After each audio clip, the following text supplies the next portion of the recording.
जय श्री कृष्ण। आज 71वें श्लोक का यात्रा का समय है। अर्जुन ने भगवान श्री कृष्ण से जो चौथा प्रश्न किया था वो प्रश्न था कि स्थित प्रज्ञ पुरुष चलता कैसे है, यानी उसके वैसे पुरुष के आचरण के विषय में उन्होंने बताया था कि वो यहाँ किस प्रकार का आचरण करने वाला मनुष्य स्थित प्रज्ञ बन सकता है। स्थित प्रज्ञ को कोई प्राप्त है तो उसको देख के हम कैसे पहचानेंगे।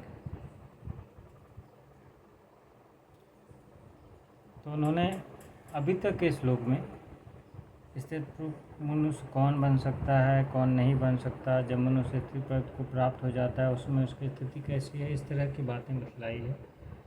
अब वो इस श्लोक में स्पष्ट रूप से यह उत्तर देते हैं कि स्थित प्रज्ञ पुरुष का आचरण कैसा होता है। इसका स्पष्ट श्लोक यही है। तो 71वां श्लोक है 71। विहाय कामान् यः सर्वान् पुमांस चरति निःस्पृहः निर्ममो निरहंकारः सो शांतिमधिगच्छति। जो पुरुष संपूर्ण कामनाओं को त्याग कर ममता रहित, अहंकार रहित और स्पृहा रहित हुआ विचरता है वही शांति को प्राप्त होता है। जो पुरुष संपूर्ण कामनाओं को त्याग कर, कामना कहते हैं कि जो वस्तु हमें प्राप्त नहीं है तो हम सोचते हैं कि वो वस्तु प्राप्त हो, तो उसकी जो इच्छा करना है उसी को कहते हैं कामना। तो संपूर्ण कामनाओं का यहाँ मतलब हो गया कि चाहे वह कामना इस लोक से संबंधित संसार में मृत्यु लोक से संबंधित हो या दूसरे लोगों को कि मरने के बाद हमें ये मिलेगा, स्वर्ग की प्राप्ति होगी, या इससे करने से भगवान प्रसन्न होंगे, इस तरह की जो कामना आएगी, स्वर्ग का राज आएगा, इतने साल तक हम स्वर्ग में रहेंगे। तो चाहे किसी भी लोक की कामना हो, स्थित जो पुरुष संपूर्ण कामनाओं को त्याग कर, पहला है ममता रहित। ममता का मतलब होता है कि जो मन बुद्धि इंद्रियों के सहित जो अपने शरीर में ममत्व आ जाता है, और इससे संबंध रखने वाले जितने भी सगे संबंधी हैं, स्त्री पुरुष भाई बंधु बांधव माता पिता जो भी हैं, और हमारी जो मेरा कहने वाली चीज़ें होती है जैसे घर हो गया, धन हो गया, ऐसे आदि पदार्थों में जो अपना एक ममता आ जाती है, ममता आ जाती है,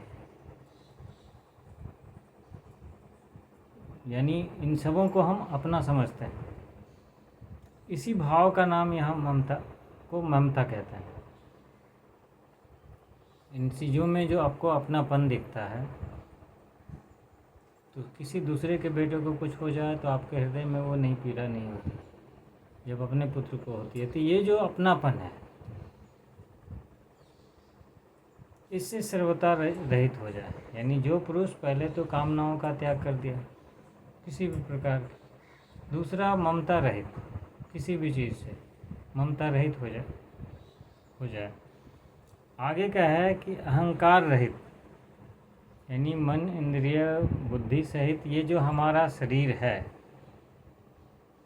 इस शरीर के साथ हमारा जो एक आत्माभिमान होता है, जिसके कारण हम अपने शरीर को अपना स्वरूप मानने लगते हैं, अपने को शरीर से भिन्न कभी समझ ही नहीं पाते। शरीर के सुख दुख से ही हम हमेशा सुखी और दुखी होते रहते हैं। ये जो देहाभिमान है इसी का नाम अहंकार है।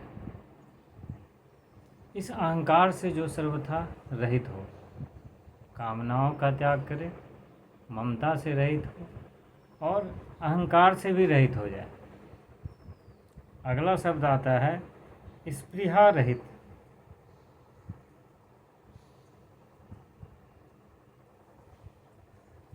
किसी अनुकूल वस्तु का अभाव होने पर मन में जो ऐसा भाव होता है कि अमुक वस्तु की आवश्यकता है, उसके बिना काम नहीं चलेगा, ये मिलना चाहिए।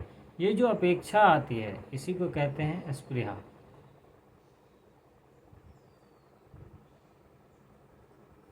इस अपेक्षा से जो सर्वथा रहित हो जाए वो निष्प्रिय हो जाएगा।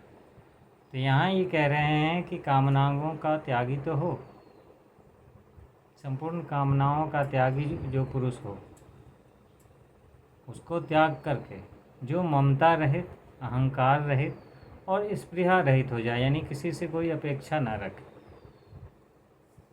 स्पृहा रहित हुआ विचरता है। विचरने का ऐसा मतलब नहीं है कि वो हमेशा चलता रहता है, यानी जिसके प्रत्येक आचरण में इन चीज़ें आपको दिखती है वह शांति को प्राप्त होता है, अर्थात वह शांति को प्राप्त है। अब शांति जो होता है वो हमारा मूल स्वभाव है। स्वभावतः हम शांतिप्रद हैं, ये शरीर का स्वभाव नहीं है, लेकिन हमारा जो मूल स्वभाव ही है शांति का है। हम अशांत रहते क्यों हैं? यही कामनाएं, अहंकार, इच्छाओं के कारण। ये जब तक हमारे अंदर रहती है हमारे भीतर अशांति पैदा करके चली जाती है।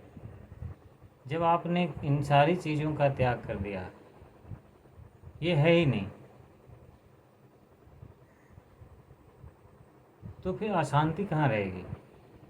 जो शांति ही बच जाती है जो पहले से थी, इनके कारण अशांति प्रकट हो रहा था।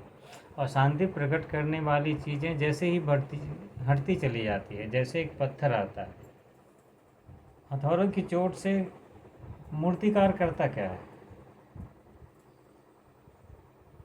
उस पत्थर में ईश्वर पहले से है, मूर्ति पहले से है। एक मूर्तिकार जो है अपने हथौड़े और छेनी के कमाल से उस मूर्ति के ऊपर जो अतिरिक्त पत्थर जुड़ा हुआ है उसको जब वो धीरे धीरे हटाता है तो उस पत्थर के भीतर की मूर्ति प्रकट हो जाती है। वो कहीं बाहर से नहीं आई है, उसी के अंदर की थी, लेकिन उसके साथ जो अतिरिक्त पत्थर जुड़े हुए थे उन्होंने उस मूर्ति को ढका हुआ था, तो मूर्ति नहीं दिख रही थी। ऐसे ही शांति जो है हमारा मूल स्वरूप है, कहीं बाहर से शांति लानी नहीं है, लेकिन उसके ऊपर जो अतिरिक्त पत्थर के रूप में कामना, ममता, अहंकार, स्पृहा, ये जो चीज़ें ऊपर से पड़ी हुई हैं, ये चीज़ें जैसे ही हटती है हमें शांति का अनुभव होने लगता है। तो इसी को उन्होंने यहाँ कहा है कि वह शांति को प्राप्त हो जाता है या वह शांति को प्राप्त है। तो आज की यात्रा इसी श्लोक तक करेंगे। अगले सप्ताह अगले श्लोक की यात्रा। जय श्री कृष्ण।